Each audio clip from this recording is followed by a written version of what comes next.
Thank you. Thank you. Move on to the next presentation. Dr. Aditya will be presenting ahead because he has some connectivity issues. So I now invite Dr. Aditya. He will be talking on Ozurdex in various case scenarios. He is joining us virtually because of some emergency. He could not be with us today. Dr. Aditya.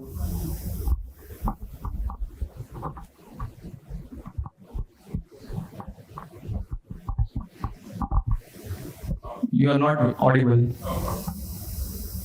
Thank you for joining virtually.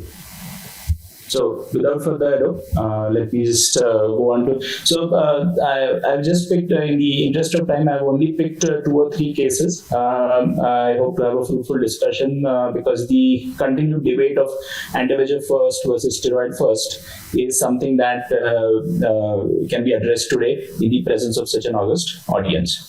So this was a 62-year-old male. The left eye, as you can see here, has had a few injections or 1 or 2 injections of the dexamethasone implant, but the patient did not follow up with treatment and eventually ended up with retinal atrophy. The right eye, which shows evident vitreomacular traction with ERM, and he had been advised an intravitreal dexamethasone implant for the same. So for this patient, obviously, the initial management was surgical, and again, in the interest of time, I will not go through the entire video, but the point was to remove the taut hyaloid in 2 different zones so that you don't end up de-roofing the fovea.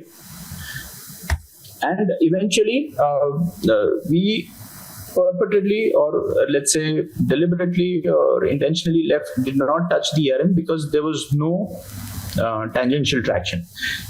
We will contrast this with the other case. So the patient's vision improved dramatically, went from 636 to 612, 69 parts, eventually underwent a cataract surgery, and he did well without any injection. Now, in this case, we have evident proliferative diabetic retinopathy with cystoid macular edema. This is the left eye, which shows an evident ERM.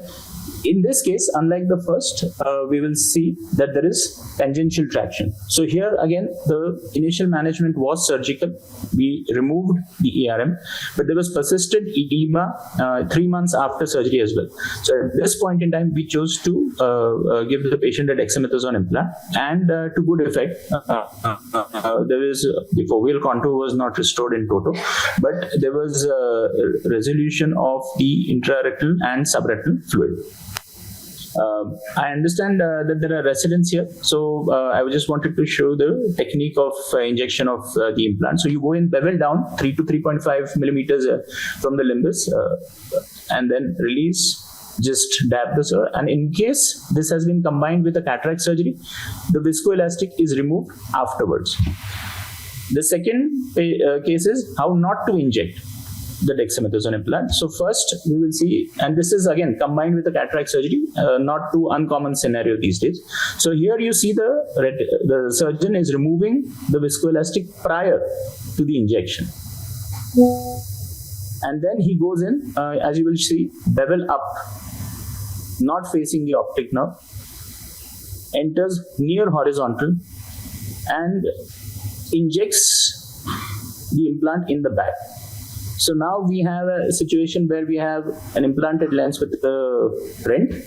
So because the surgeon was skilled, he managed to actually do a reverse optic capture, and the patient did very well. There was no problem with the resolution of the macular edema as well.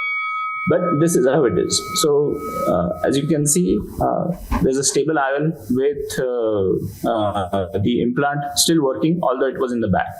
So I think I'll end here. Thank you very much. And the points that I want to discuss is that 2 eyes of the same patient can receive different injections. I think the whole point of having multiple injection is to tailor the treatment to the patient and not have, say, a straitjacket formula saying that, okay, we have to start with X molecule first or Y molecule first. Everything is individualized based upon the patient's needs. Thank you so much for your attention. Thank you, Aditya, for the presentation, bringing out points and complications related to the injection.